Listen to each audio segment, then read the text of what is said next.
नमस्कार। चेतौर दर्शन में आज समाचार में पुनः आप सभी का स्वागत है। नजर डालते हैं आज के समाचारों की ओर। प्रतिवर्ष 5 जून को विश्व पर्यावरण दिवस मनाया जाता है। लाखों पौधे लगाने का कागजी दावा किया जाता है, लेकिन धरातल पर स्थिति कुछ और होती है, हकीकत कुछ और होती है। चित्तौड़गढ़ में गत वर्ष की बात करें, 5 जून को गांधीनगर स्थित लव कुश वाटिका में पौधारोपण का जिला स्तरीय कार्यक्रम आयोजित किया गया था। जिला प्रभारी मंत्री एवं जिले के विधायक आदि मौजूद थे, लेकिन इस वर्ष जिला स्तरीय कार्यक्रम होगा या नहीं, पौधारोपण की यदि बात की जाए, विश्व पर्यावरण दिवस की बात की जाए, जो कि वन विभाग की ओर से आयोजित किया जाता है, वह कहा नहीं जा सकता है, क्योंकि मीडिया को 4 जून रात्रि तक भी यह जानकारी नहीं दी गई कि 5 जून को कार्यक्रम क्या आयोजित किया जाएगा। हालांकि इंदिरा गांधी स्टेडियम में अवश्य चित्तौड़गढ़ के विधायक एवं अन्य कार्यकर्ताओं आदि की ओर से पौधारोपण किया जाएगा। भारत विकास परिषद द्वारा 5 जून को ही साइकिल रैली का आयोजन प्रति महीने किया जाता है, और अब 5 जून को यानी कि कल एक विशाल कार्यक्रम आयोजित हो रहा है। विश्व पर्यावरण दिवस के अवसर पर कलेक्ट्रेट चौराहे पर 100 संगठनों को आयोजित किया गया है, क्योंकि यह उनकी 100वीं साइकिल रैली है। देखना यह है कि जिनको आमंत्रित किया गया है वह साइकिल के प्रति क्या रुचि दिखाते हैं। लेकिन सबसे बड़ा सवाल यह है कि इस वर्ष विश्व मौसम संगठन ने एक बड़ी चेतावनी दी है कि मानसून जो है कम रह सकता है, और काफी गंभीर चेतावनी दी है, जिसको लेकर कई राज्यों को इस बारे में अवगत कराया जा चुका है। और अब वन विभाग यह दावा कर रहा है कि चित्तौड़गढ़ जिले में इस वर्ष हरियाणा राजस्थान के तहत 32 लाख पौधे लगाए जाएंगे। सवाल यह उठता है कि यदि यह भविष्यवाणी सही होती है, यानी कि जो मानसून जो है सक्रिय नहीं रहेगा, तो यह पौधारोपण की स्थिति क्या रहेगी। क्या कभी विभाग यह जानने की कोशिश करता है कि प्रतिवर्ष जो पौधे लगाए जाते हैं उसमें कितने पौधे जीवित रह पाते हैं। हम बताते हैं आपको विश्व पर्यावरण दिवस से एक दिन पहले कि गत वर्ष जो पौधारोपण किया गया था उसकी क्या स्थिति है, और आखिरकार किस तरह की चेतावनी दी है विश्व मौसम संगठन की ओर से। भारतीय मौसम विभाग की जानकारी के बाद एक और जहां विश्व मौसम विज्ञान संगठन ने वैश्विक जलवायु को लेकर चेतावनी जारी कर मानसून के दौरान सामान्य से कम बारिश होने की संभावना व्यक्त की है, वहीं दूसरी ओर वन विभाग चित्तौड़गढ़ जिले में 32 लाख पौधे हरियाणा राजस्थान के तहत लगाने की तैयारी कर रहा है। भारतीय मौसम विभाग की जानकारी के बाद विश्व मौसम विभाग संगठन ने वैश्विक जलवायु को लेकर चेतावनी जारी कर मानसून के दौरान सामान्य से कम बारिश होने की संभावना व्यक्त करते हुए कहा कि जून से अगस्त के बीच अल नीनो बनने की आशंका 80% है। एवं देश में मानसून के दौरान सामान्य से कम बारिश होने की संभावना है, जिसके बीच 3 दिन देरी से मानसून केरलम पहुंचा। विश्व मौसम विज्ञान संगठन भारत समेत दुनिया भर में सूखा और मौसम के खतरनाक रूप देखने को मिल सकते हैं, इस तरह की चेतावनी दी है।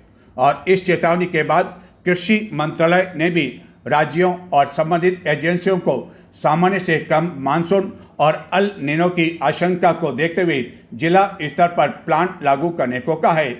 एक और जहां इस तरह की आशंका एवं चेतावनी जारी की गई, वहीं दूसरी ओर विश्व पर्यावरण दिवस पर वन विभाग 5 जून से हरियाणा राजस्थान अभियान की शुरुआत करने जा रहा है। और उसका कहना है कि चित्तौड़गढ़ जिले में राजस्व भूमि पर हजारों पौधे लगाए जाएंगे। चित्तौड़गढ़ जिले में 32 लाख पौधे लगाने का जो लक्ष्य दिया गया है सरकार की ओर से, जिसके लिए स्थानीय निकायों एवं ग्राम पंचायतों को भी सक्रिय भूमिका निभाने के निर्देश दिए गए हैं। लेकिन सवाल ये उठता है कि अल नीनो बनने की आशंका जो कि 80% व्यक्त की गई है, उसके बीच यह अभियान किस तरह सार्थक साबित हो पाएगा। विश्व पर्यावरण दिवस आते ही वन विभाग द्वारा प्रतिवर्ष इस तरह लाखों पौधे लगाने का दावा तो किया जाता है, लेकिन यह जानकारी नहीं दी जाती है कि प्रतिवर्ष इन पौधों को लेकर जो दावे किए जाते हैं उनमें से कितने पौधे जीवित रह पाते हैं, और कोई भी मंत्री विधायक यह पूछने की हिम्मत तक नहीं कर पाता है। विश्व पर्यावरण दिवस के अवसर पर जनप्रतिनिधियों, अधिकारियों आदि से पौधारोपण करवाकर उनके नाम की तख्ती तो लगा दी जाती है, लेकिन बाद में पौधों की सार संभाल नहीं किए जाने से अधिकांश पौधे सूख जाते हैं एवं इस तरह का कार्यक्रम केवल कागजों तक एवं मीडिया में प्रचार प्रसार तक सीमित होकर रह जाता है। विश्व पर्यावरण दिवस के अवसर पर गत वर्ष 5 जून को इसी स्थान पर चित्तौड़गढ़ जिले की प्रभारी मंत्री द्वारा पौधारोपण किया गया था, लेकिन उसकी स्थिति एक वर्ष बाद क्या है यह सामने दिखाई जान पड़ रही है। वन्य क्षेत्र में स्थित लवकुश वाटिका में किए गए पौधारोपण के एक वर्ष बाद कई पौधे सूख चुके हैं। यहाँ मौजूद कर्मचारियों ने भी इस स्थिति को स्वीकार करते हुए यह सफाई दी कि आए दिन रात्रि के समय यहाँ पर नील गाय आने से पौधों की सुरक्षा नहीं हो पा रही है। लेकिन सवाल यह उठता है कि विश्व मौसम विज्ञान संगठन द्वारा यह चेतावनी ऐसे समय दी गई है जबकि बारिश का मौसम होता है। जून में मानसून की दस्तक के बाद अगस्त तक मानसून सक्रिय रहता है, लेकिन इस अवधि में जब प्रशांत महासागर में तेजी से गर्म हो रहे समुद्री जल के कारण 80% की संभावना नीनो बनने की आशंका व्यक्त कर उसी अनुरूप तैयारी कर दिशा निर्देश दिए जाने लगे हैं, तो क्या फिर ये पौधारोपण का लक्ष्य केवल कागजों तक सीमित होकर रह पाएगा या वन विभाग इसके लिए किसी तरह से पूर्व में जो चेतावनी दी गई है उसको नज़रअंदाज कर यह सब कुछ खोखले दावे साबित करने में लगा हुआ है। बेहतर हो कि इस तरह का अभियान केवल कागजों तक सीमित न रह जाए और लाखों पौधे लगाने के स्थान पर कुछ पौधे ही लगाए जाए, लेकिन उसकी सार संभाल की जाए और जिनके द्वारा पौधारोपण किया जाता है उनकी यह जिम्मेदारी तय की जाए कि जब तक यह बड़े नहीं होते हैं उनके सार संभाल की जिम्मेदारी भी उन पर होनी चाहिए, लेकिन अमूमन ऐसा होता नहीं है। यदि लाखों पौधे प्रति वर्ष जिले में लगाए गए होते और उनमें से 70-80% पौधे जिंदे भी होते तो आज जो स्थिति पर्यावरण दूषित होने को दिखाई दे रही है वह हालात नहीं होते। जरा सी गर्मी होने पर हम उफ कर जाते हैं, वह इसलिए कि पौधे पनप नहीं पा रहे हैं, उसकी सार संभाल नहीं की जाती है और हर वर्ष विश्व पर्यावरण दिवस के अवसर पर इस तरह का पौधारोपण अभियान केवल कागजों तक ही सीमित होकर रह जाता है। चित्तौड़गढ़ के बहुचर्चित रमेश ईनानी हत्याकांड के प्रकरण में गिरफ्तार रमता राम की जमानत अर्जी अपर जिला एवं सेशन न्यायालय ने खारिज कर दी है। चित्तौड़गढ़ के बहुचर्चित रमेश ईनानी हत्याकांड के घटना के लगभग 6 महीने बाद गत दिनों रमता राम को नाटकीय तरीके से चित्तौड़गढ़ से गिरफ्तार कर लिया गया था। गिरफ्तार किए जाने के बाद पूछताछ के बाद उन्हें न्यायिक अभिरक्षा में भिजवाया जा चुका है, जहां उनकी ओर से अपर जिला एवं सेशन न्यायालय में जमानत अर्जी पेश की गई, लेकिन न्यायालय ने यह जमानत अर्जी खारिज कर दी। इस दौरान बचाव पक्ष की ओर से यह दलील दी गई कि इस हत्याकांड में सीधे तौर पर उनकी कोई भूमिका नहीं है, लेकिन अपर लोक अभियोजक ने इस जमानत अर्जी का यह कहते हुए विरोध किया कि रमता राम द्वारा ही भूमि विवाद को लेकर एक शूटर को उत्तर प्रदेश से बुलाया गया था और रमता राम के कहने पर ही शूटर मनीष दुबे ने रमेश ईनानी की हत्या कर दी थी। जमानत अर्जी खारिज होने के बाद अब रमता राम को उच्च न्यायालय के दरवाजे खटखटाने पड़ेंगे। इस पूरे प्रकरण में रमता राम समेत 3 आरोपी इन दिनों न्यायिक अभिरक्षा में चल रहे हैं एवं गत दिनों यह भी चर्चा थी कि कुछ अन्य जनों की गिरफ्तारी भी हो सकती है, लेकिन हाल फिलहाल इस तरह के कोई आसार दिखाई नहीं लग रहे हैं।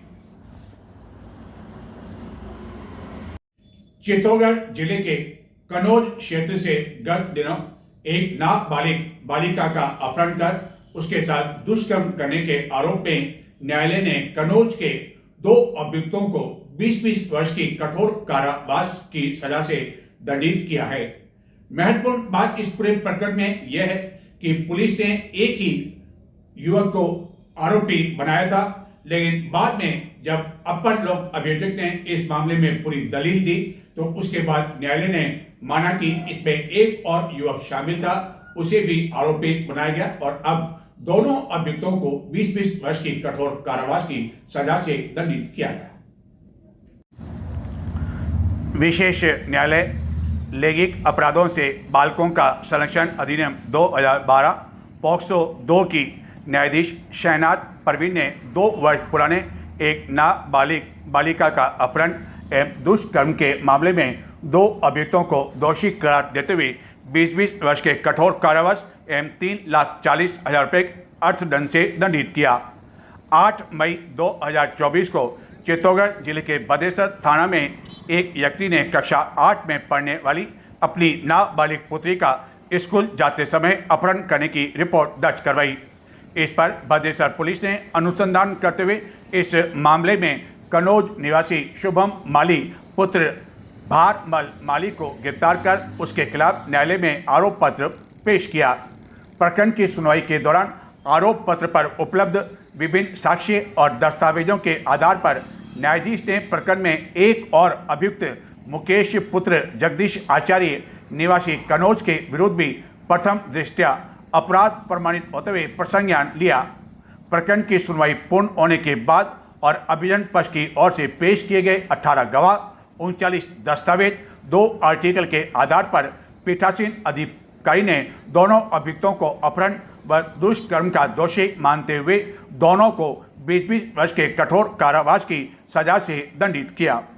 महत्वपूर्ण बात यह रही कि पुलिस ने सिर्फ एक अभियुक्त के विरोधी चालान पेश किया था, लेकिन न्यायाधीश ने अभियोजन पक्ष की ओर से दी गई दलील के आधार पर एक और अभियुक्त को भी इस प्रकरण में दोषी मानते हुए दंडित किया।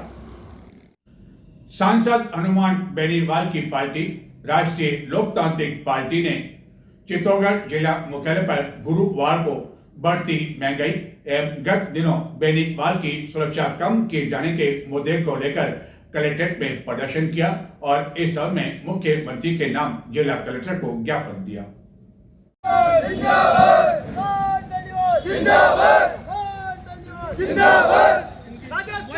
किसका राज? जिंदाबाद। हम हमारा हक मांगते, नहीं किसी से भीख मांगते। हम हमारा हक मांगते, नहीं किसी से भीख मांगते। जिंदाबाद, जिंदाबाद, जिंदाबाद। हनुमान जी आप संघर्ष करो, हम तुम्हारे साथ हैं। हनुमान जी आप संघर्ष करो, हम तुम्हारे साथ हैं। इनकलाब जिंदाबाद, इनकलाब जिंदाबाद। राष्ट्रीय लोकतांत्रिक पार्टी जिंदाबाद, राष्ट्रीय लोकतांत्रिक पार्टी जिंदाबाद। राजस्थान में किसका राज? मुर्गा दिराज। राजस्थान में किसका राज? मुर्गा दिराज। जिंदाबाद, जिंदाबाद। बढ़ती महंगाई, नागौर सांसद की सुरक्षा बहाली एवं अफीम किसानों की समस्याओं सहित विभिन्न स्थानीय मुद्दों को लेकर राष्ट्रीय लोकतांत्रिक पार्टी द्वारा गुरुवार को चित्तौड़गढ़ में कलेक्ट्रेट में प्रदर्शन कर जिला कलेक्टर को ज्ञापन सौंपा गया। ज्ञापन में पेट्रोल, डीजल, गैस के दाम कम करने, नागौर सांसद हनुमान बेनीवाल की कुछ दिन पहले राज्य सरकार द्वारा सुरक्षा हटा दिए जाने पर पुनः सुरक्षा बहाल करने, चित्तौड़गढ़ में औद्योगिक क्षेत्रों में स्थानीय युवाओं को 80% रोजगार देने एवं अफीम काश्तकारों से विभिन्न समस्याओं को लेकर ध्यान आकर्षित करते हुए उनके समाधान की मांग की गई। इस दौरान कई कार्यकर्ता मौजूद थे। हम आज ने जो ज्ञापन दिया राष्ट्रीय पार्टी से कार्यकर्ता ने जो हनुमान जी बेनीवाल की जो सुरक्षा भी जो बेना दाम में धरना दिया उनको घटा दी गई है। जो हम सभी चाहते हैं वापिस बेनीवाल जी न्याय के योद्धा है राजस्थान से, जो उनको वापिस सुरक्षा दी जाए। हम यही मांग करते हैं कि उनको जेट सुरक्षा दी जाए। और एक जो देश और राजस्थान का महीने जो महंगाई बढ़ रही है, पेट्रोल, डीजल, गैस बहुत बढ़ रही है, तो इनको भी थोड़ा कम किया जाए। इसके खिलाफ हमने ज्ञापन दिया है। और किसानों के लिए कि किसानों को खाद नहीं मिल रहा, तो सबसे बड़ी समस्या है। आज खाद नहीं मिल पा रहा किसानों के, बारिश होने का समय समय हो गया है, किसान दर दर भटक रहा है। किसी भी समिति में किसी भी जगह खाद बीज की सुविधा उपलब्ध नहीं है। स्थानीय फैक्ट्रियों में जो बाहर के लोग आके रोजगार कर रहे हैं, लोकल जो लड़के हैं वो घूम रहे हैं सड़कों पे, बेरोजगार घूम रहे हैं। स्थानीय लोगों को रोजगार दिया जाए। फर्टिलाइजर प्लांटों में चंदेरिया में फर्टिलाइजर प्लांट है हिंदुस्तान जिंक का, उसका प्रदूषण के कारण बंद किया जाए। उनके आने वाले टाइम पे बहुत वो मतलब ज़्यादा प्रदूषण होगा आने वाले टाइम में, जनता बहुत परेशान होगी, इसलिए वो फर्टिलाइजर बंद किया जाए। पुलिस एवं विशेष शाखा टीम द्वारा चित्तौड़गढ़ जिले के कनेरा थाना क्षेत्र में तस्करों के खिलाफ एक बड़ी कार्रवाई की गई। 2 अलग अलग मकानों पर छापा मारकर 24 किलो से अधिक अवैध अफीम जब्त कर एक आरोपी को गिरफ्तार कर लिया, जबकि अन्य की तलाश की जारी है। चित्तौड़गढ़ जिले के कनेरा थाना क्षेत्र में ग्राम बांगेड़ा घाटा में जिला विशेष एवं पुलिस द्वारा 2 अलग अलग कार्रवाई करते हुए महत्वपूर्ण सफलता हासिल की है। इस दौरान 2 मकानों पर छापा मारकर 24 किलो 770 ग्राम अवैध अफीम बरामद की है। जिला पुलिस अधीक्षक द्वारा पदभार ग्रहण करने के बाद अफीम बरामदगी में यह सबसे बड़ी बरामदगी मानी जा रही है। मुखबिर से सूचना मिलने के बाद यह कार्रवाई की गई एवं ग्राम बांगेड़ा में कैलाश उर्फ मानमल उर्फ मानालाल पिता श्रीलाल धाकड़ के मकान पर जब छापा मारा गया तो 3 अलग अलग स्टील के टिफिन में रखी प्लास्टिक की कुल 7 थैलियों में भरी 16 किलो 170 ग्राम अवैध अफीम जब्त की गई। इसी तरह एक अन्य कार्रवाई डालचंद पिता बोतलाल धाकड़ के मकान पर की गई और यहां भी 8 किलो 600 ग्राम अवैध अफीम जब्त की जाकर मकान मालिक डालचंद धाकड़ को गिरफ्तार कर लिया। पुलिस द्वारा अब इन दोनों प्रकरण में अनुसंधान किया जा रहा है कि इनके द्वारा यह अफीम कहां से लाई गई थी। ब्याज माफियाओं की अब खेल नहीं, अवैध रूप से वसूल करने वालों की अब खेल नहीं। कई बार कुछ युवक अपने आप को फाइनेंस कंपनी से संबंधित बताकर कई लोगों को डराते हैं, धमकाते हैं, उनसे वाहन जबरन छीन कर ले जाते हैं, मारपीट तक की नौबत आती है। जबकि चित्तौड़गढ़ एवं जिले में कई मजबूरन लोगों को 10-12% पर ब्याज की राशि देने वाले ब्याज माफियाओं के खिलाफ भी अब कार्रवाई की जाएगी। जिला पुलिस अधीक्षक ने सख्त चेतावनी दी है ऐसे लोगों को, और यदि ऐसे लोग डराते हैं, धमकाते हैं तो पुलिस को जानकारी दी जाने पर उनके खिलाफ कार्रवाई की जाएगी।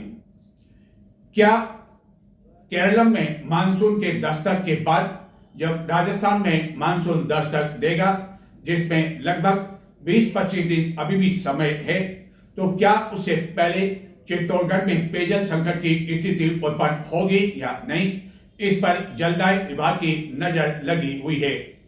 क्योंकि चित्तौड़गढ़ में पेयजल का एक प्रमुख स्रोत है बागलिया देह, वह लगभग सूखने के कगार पर है, जिसके कारण इसके आसपास के जो नलकूप है उनका जल स्तर निरंतर गिरता जा रहा है। हालांकि अगले 1-2 दिन में बारिश की संभावना भी व्यक्त करती है। जिस तरह का वेस्टर्न डिस्टर्ब हुआ है उसके कारण, तो क्या यह जो सब कुछ है वह पूर्ति कर पाएगा या नहीं, इस पर भी जलदाय विभाग की नजर लगी हुई है। चित्तौड़गढ़ नगर में यदि पेयजल की बात की जाए तो जो प्रमुख स्रोत है उनमें से एक है बागलिया देह, लेकिन भीषण गर्मी एवं तेज धूप के कारण बागलिया देह लगभग सूखने के कगार पर है, जिसके कारण इसके आसपास जितने भी नलकूप हैं वह सभी सूखते जा रहे हैं एवं जल स्तर उनका काफ़ी कम हो गया है। ऐसी स्थिति में विशेषकर शहरी क्षेत्र में चित्तौड़गढ़ में जब मानसून दस्तक देगा तो क्या तब तक लोगों को परेशानियों का सामना करना पड़ेगा या नहीं, इस पर जलदाय विभाग की नज़र लगी हुई है। माना जा रहा है कि चित्तौड़गढ़ में मानसून के दस्तक होने में लगभग 20-25 दिन और लग सकते हैं। ऐसी स्थिति में जबकि बागलिया देह सूखने की कगार पर है, तो क्या जलापूर्ति के लिए कोई संकट आएगा या नहीं, इस पर जलदाय विभाग न केवल लगाए हुआ है बल्कि 1-2 दिन में बारिश को लेकर भी विभाग काफ़ी अधिक उत्सुक है। 2 दिन पहले ही चित्तौड़गढ़ में 2 इंच से हुई अधिक बारिश के कारण जल लाए विभाग को काफ़ी अधिक आशा की उम्मीद किरण जगी है। एवं उसका मानना है कि मानसून से पहले पश्चिम विक्षोभ के कारण यदि बारिश होती है तो कुछ नया जीवनदान मिल सकता है, नहीं तो कम से कम ऐसे हालात तो कम से कम उत्पन्न नहीं होंगे कि चित्तौड़गढ़ शहरी क्षेत्र में टैंकरों से जलापूर्ति करने की नौबत आए। हालांकि बारिश यदि मानसून से पहले अच्छी नहीं होती है इन 1-2 दिनों में, तो शहरी क्षेत्र में कुछ परेशानी अवश्य उठानी पड़ सकती है, क्योंकि एक और जहाँ बागलिया देह के सूखने के कारण नलकूप का जो जल स्तर है वह लगातार गिरता जा रहा है, वहीं इससे जलापूर्ति भी शहरी क्षेत्र में अधिकांश स्थानों पर इन दिनों लगभग बंद हो चुकी है। नजर डालते हैं कुछ और समाचारों की ओर, लेकिन संक्षिप्त में देखते रहें चित्तौड़ दशम। एक और पेयजल की दृष्टि से प्रमुख स्रोत बागलिया देह लगभग सूखने के कगार पर है। वहीं चित्तौड़गढ़ में गांधी नगर में मुख्य मार्ग पर गुरुवार को एक पाइपलाइन के लीकेज होने की वजह से दिन भर यर्थ में ही काफ़ी अधिक पानी बहता रहा। एवं जिस स्थान पर यह पानी लीकेज होता रहा वह चित्तौड़गढ़ के मुख्य मार्गों में से एक है, जहाँ की कई अधिकारी भी निवास किया करते हैं, लेकिन इसके बावजूद न जाने क्यों नहीं दिन भर इस और किसी का ध्यान नहीं गया। एवं रह रहकर पानी के फव्वारे तेज़ी से यहाँ पर दिखाई दिए। लोगों ने बताया कि गुरुवार सवेरे से ही यह स्थिति यहाँ पर उत्पन्न हो गई है। चित्तौड़गढ़ जिले की निम्बाड़ा जेल में पुलिस द्वारा जेल की सघन तलाशी ली गई। इस दौरान विभिन्न बैरक में बारीकी से तलाशी ली गई। हालांकि इस दौरान किसी भी तरह के संदिग्ध सामान के मिलने की जानकारी नहीं है।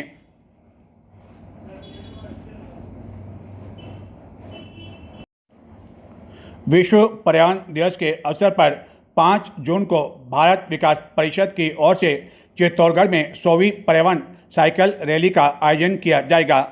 यह रैली 5 जून को प्रातः 6:15 बजे कलेक्ट्रेट चौराहे से रवाना होकर नगर के विभिन्न मार्गों से गुजरती हुई वन विभाग पहुंचेगी, जहां की पौधारोपण का कार्यक्रम आयोजित किया जाएगा। इस साइकिल रैली के लिए विभिन्न 100 संस्थाओं आदि को आमंत्रित किया गया है।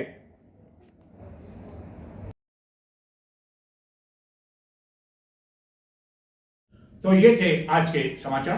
नमस्कार।